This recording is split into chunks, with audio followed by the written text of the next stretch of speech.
말씀 앞에서 경외함으로. 우리 지난 시간 그 사무엘 선지자, 사무엘 사사가 이 미스바의 모든 이스라엘 백성들을 모으고 거기에서 회개하고 부흥운동을 일으켰던 장면들을 우리가 살펴봤습니다. 그리고 그 미스바에 모여서 기도하고 부흥운동을 일으킬 때 블레셋이 쳐들어오게 되죠. 그때 하나님께서 도우셔서 큰 우레를 발하시고 그리고 블레셋을 다 무찔러 주십니다. 그런 은혜가 있은 이후에 이제 8장으로 넘어옵니다. 오늘 말씀 8장으로 넘어오는데, 넘어오면서 7장에서 8장으로 한 장 넘어왔는데 시간이 굉장히 많이 흐른 상태로 이제 기록이 되고 있습니다. 왜냐하면 8장을 들어서면서 사무엘이 늦고 이렇게 말하고 있기 때문입니다.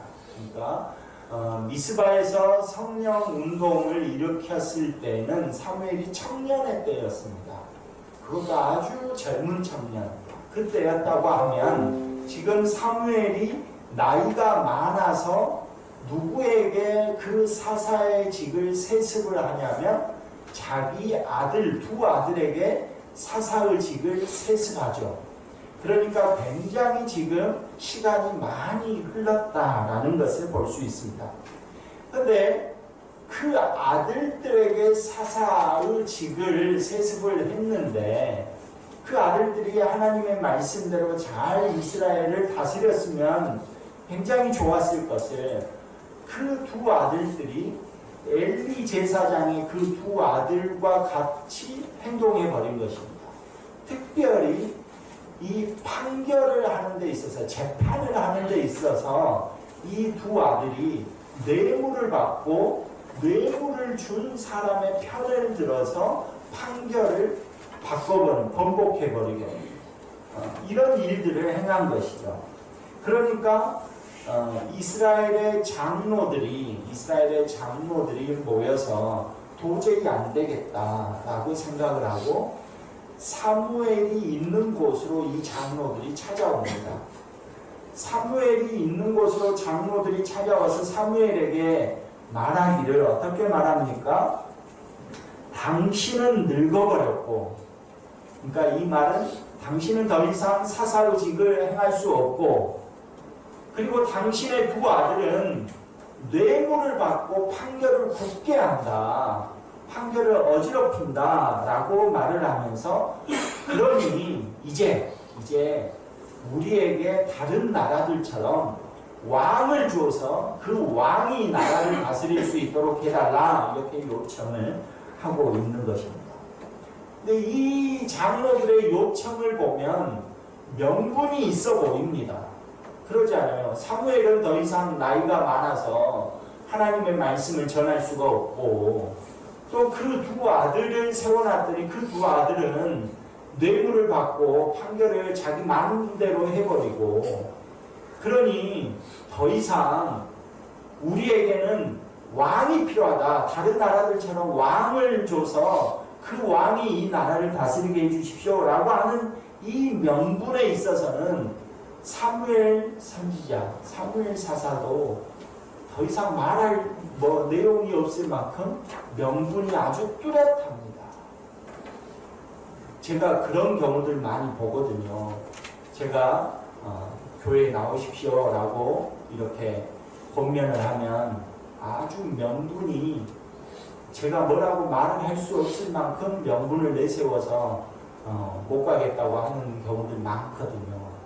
그런 겁니다. 지금 이스라엘 장로들이 굉장히 명분을 딱 가지고 오니까 그럴싸해 보여요.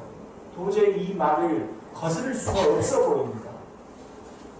그런데 중요한 것은 이 명분 속에 사탄의 유혹이 있다는 것입니다. 이 명분 속에, 이 명분 가운데 사탄이 그들을 움직이고 있다는 것을 우리는 보게 된다는 것이죠.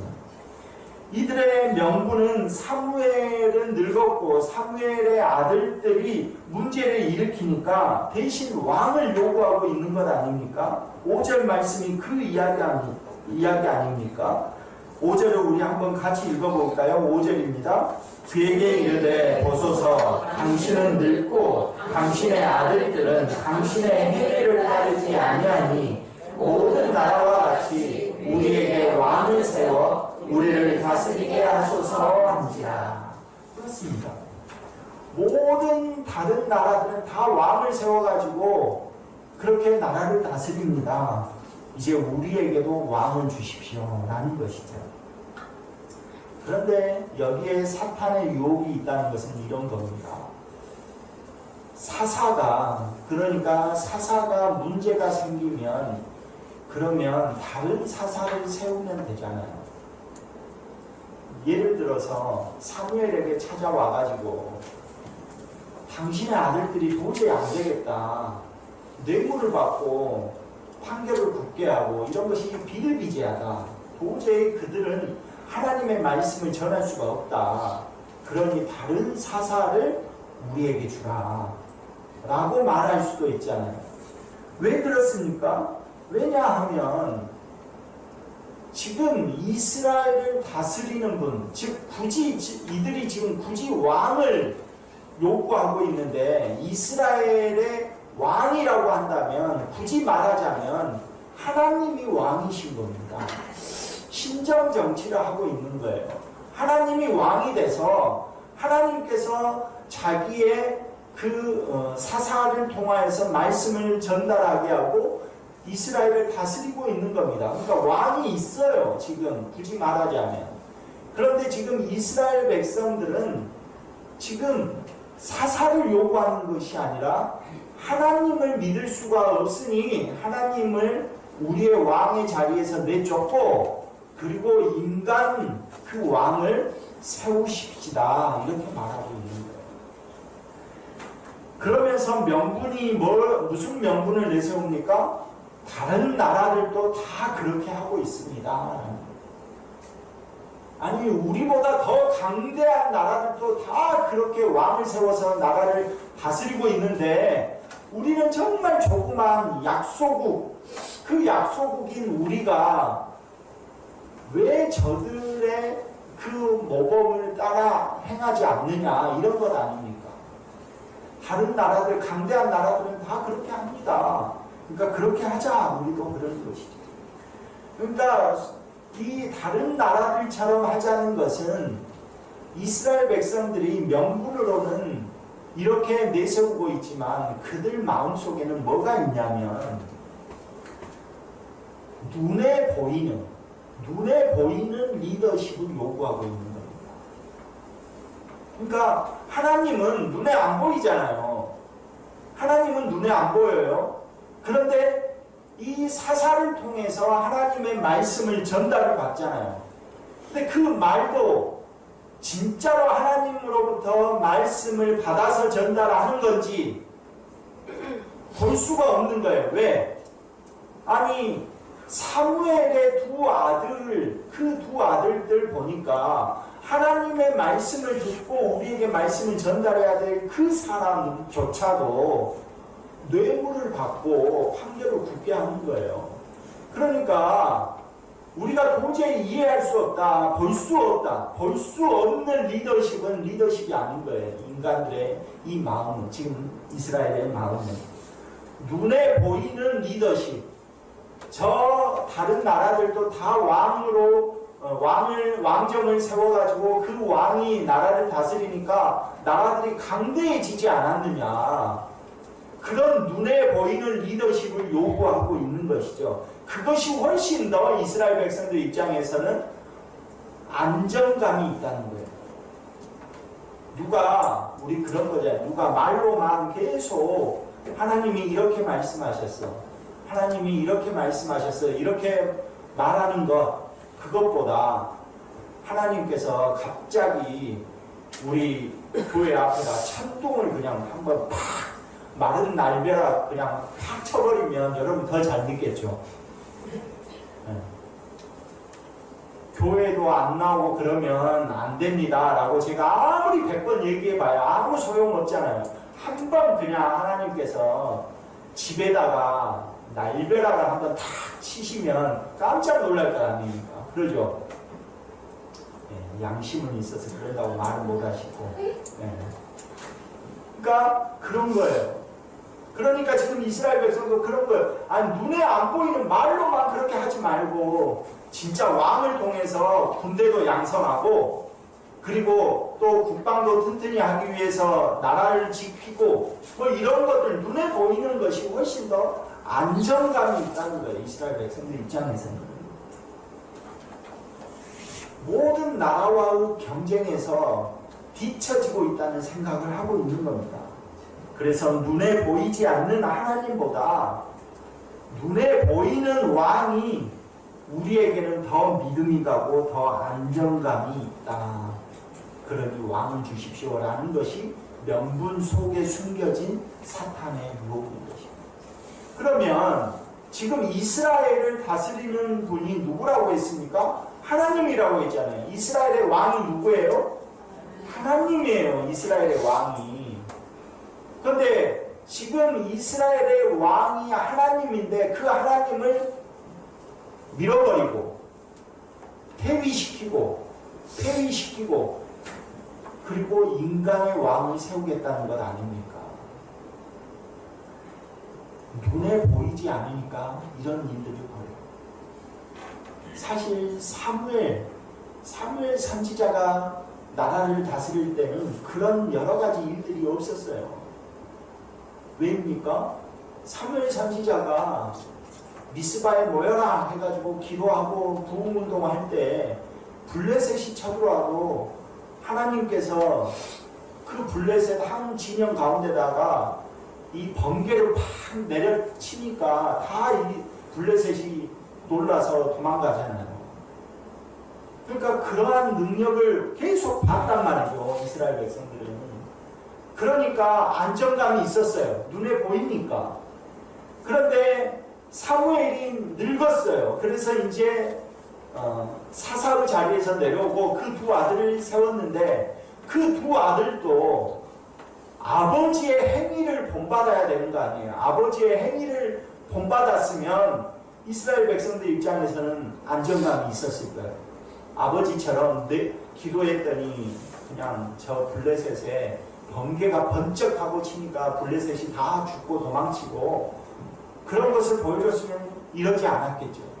눈에 보이지 않는 거예요. 오히려 보니까 우리가 세우는 왕보다도 못하는 거예요. 세울 왕보다도. 뇌물을 받고 판결을 굳게 하고 자기 원하는 대로 말하고 그러는 거예요. 그러니까 안 되겠다 하는 거죠. 즉 결론은 이들이 그럴싸한 명분을 내세웠지만 그 명분 속에 감추어진 것은 눈에 보이는 리더십이 훨씬 더 우리에게 안정감을 준다라는 거예요. 그래서 요구를 하는 거죠. 그런데 이런 경우는 이스라엘 백성들에게 많이 있었어요. 이스라엘 백성들이 출애굽해가지고 홍해를 건넙니다. 홍해를 건넜어요. 홍해를 배 타고 건넜습니까? 아니에요. 홍해가 갈라지고 땅을 밟고 건넜거든요. 눈에 보여줬어요. 완전히 보여준 거 아닙니까? 그런데 홍해를 건너자마자 모세가 시내산에 올라가잖아요. 올라가서 하나님께 십계명을 받으러 가요. 그 기간이 40일이에요. 40일. 고작 40일입니다.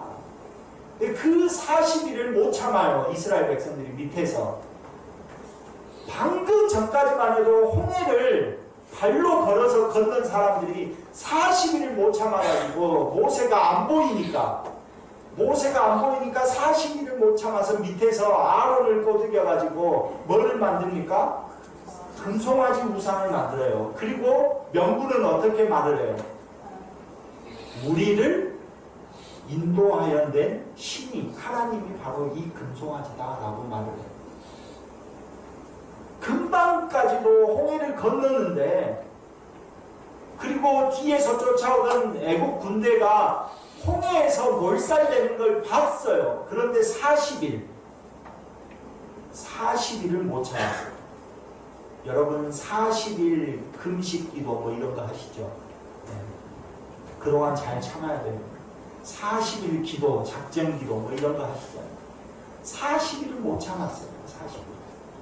그리고 나서 사실상 눈에 보이는 리더십이었던 이 모세가 사라지고 안 보이니까 곧바로 눈에 보이는 리더십을 세우는데 그게 바로 금송아지였다는 것입니다. 그러니까 이스라엘 백성들 뿐만 아니라 우리들도 사실상 눈에 보이는 것을 항상 요구합니다. 여러분 기도하는 제목들을 한번 보십시오. 여러분 기도하는 제목들 뭡니까? 다 눈에 보이는 것 다 요구하는 것 아닙니까? 저도 그렇습니다. 눈에 보이는 하나님, 제가 지금 이 사업이 잘 돼야 되는데 사업이 안 됩니다.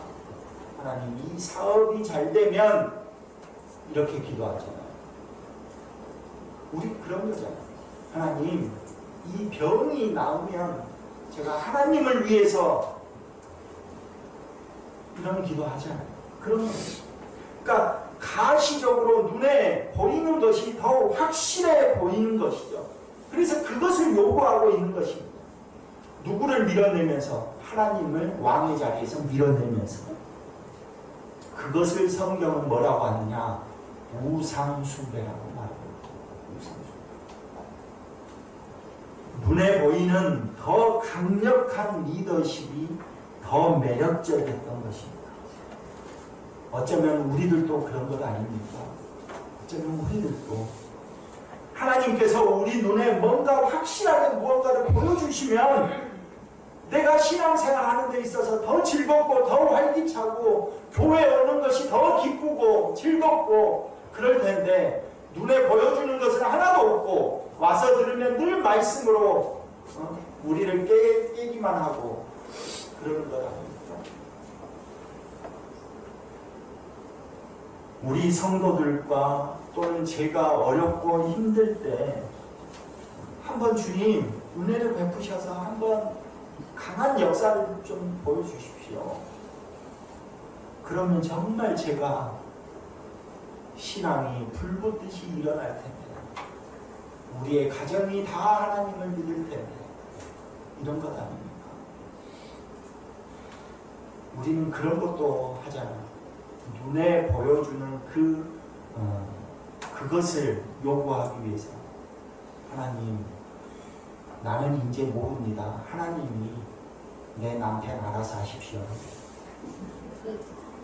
하나님이 내 부인 알아서 하고 내 아들 이제 나는 내 손을 떠나버렸으니까 하나님이 알아서 해야 됩니다. 이렇게 기도하죠. 우리는 아무것도 안 하고 그냥 하나님께 다 맡긴 것처럼 그 명분, 신앙이 굉장히 좋은 명분이 있는 것처럼 우리 그런 거 많이 하잖아요. 사랑하는 유한의 성도 여러분, 이제 우리는 다시 시작해야 돼요. 다시 시작해야 돼요.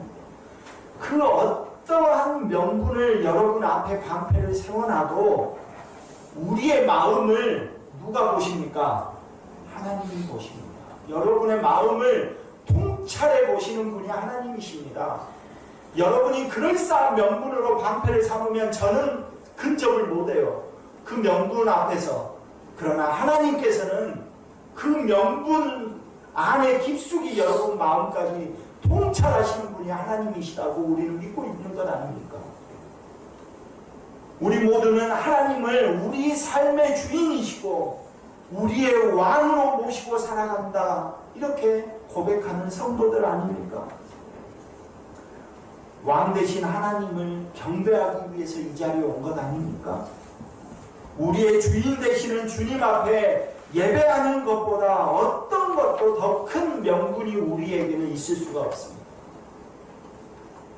여러분이 지금 내세우고 있는 그 명분, 제가 감히 근접할 수 없는 그 명분이 하나님을 예배하는 것보다 더 클 수 없는 것입니다. 왜? 어쩌면 그 명분이 하나님을 내 삶의 자리에서 밀어내는 우상숭배가 되고 있을 수 있기 때문입니다. 우리는 다시 시작해야 됩니다. 이제 왕 대신 주님께 예배하는 것부터 우리의 명분을 내려놓고 다시 시작해야 됩니다. 예배하는 그 자세부터 우리가 가지고 있는 그 모든 명분, 나 집이 멀어, 나는 멀리 있어, 나 지금 하는 일이 많아, 여러 가지 그 명분 그거 다 내려놓고 이제 하나님을 예배하는 것부터 다시 시작해야 됩니다. 그럴싸한 명분을 내려놓고 나는 주일 예배만 잘 드리기로 작정해서 그런 명분 내세우지 마시고 이제 수요 기도에도 나와야 됩니다. 기도하지 않고 어떻게 여러분 사시겠습니까? 주님은 우리의 마음을 꿰뚫어 보고 계십니다. 주일 예배만 잘 드리면 된다. 주일 예배라도 잘 드리면 된다. 맞습니다. 주일 예배도 잘 드려야 됩니다. 그러나 기도도 해야 됩니다. 여러분 수요 기도에 나오시기 바랍니다. 여러분이 가로막고 여러분이 방패로 잘 삼고 있는 그 명분, 그것을 꿰뚫어 보시는 분이 주님이십니다. 또 우리는 뭐 또 해야 됩니까? 하나님을 하나님으로 인정해야 합니다. 내게 있는 모든 것이 다 하나님의 것이라는 것을 인정을 해야 합니다. 내게 삶을 주신 것, 내게 가정을 주신 것, 내게 물질을 주신 것, 모든 것이 하나님의 것입니다 라는 것을 인정해야 합니다. 그 인정을 하기 위해서 우리는 뭐를 하는 겁니까? 11조의 예물도 하는 겁니다. 돈 많이 하라는 것 아닙니다. 하나님, 저의 삶을 온전히 하나님께서 주신 것입니다 라는 것을 인정하기 위해서 우리는 예물을 드리는 겁니다. 11조의 예물을 주님께 받은 것이기 때문입니다. 이 고백을 하는 것입니다. 그런데 우리는 이 헌금 11조라는 얘기만 하면 11조는 10분의 1로 해가지고 내가 버는 거 10분의 1로, 아니 그 10분의 1 안 해도 됩니다. 그냥 여러분의 마음이 모든 것이 하나님의 것입니다 라는 것을 인정하는 마음만 들어가 있다면, 우리의 마음을 통찰하시는 분이 하나님이시니까 그 하나님께서 그것을 받으실 것입니다. 내가 말하고 있는 그 명분이 하나님을 인정하지 않는 우상 숭배가 되고 있다면 다 내려놔야 됩니다. 우상 숭배하면서 하나님께 기도할 수 없습니다. 우상 숭배하면서 하나님 앞에서 왜 내 기도 안 들어주냐고 말할 수 없습니다. 명분 속에 감춘 그 우상 숭배 다 내려놓고 주님 앞에 다시 시작하는 저와 여러분 되시기를 간절히 소망합니다.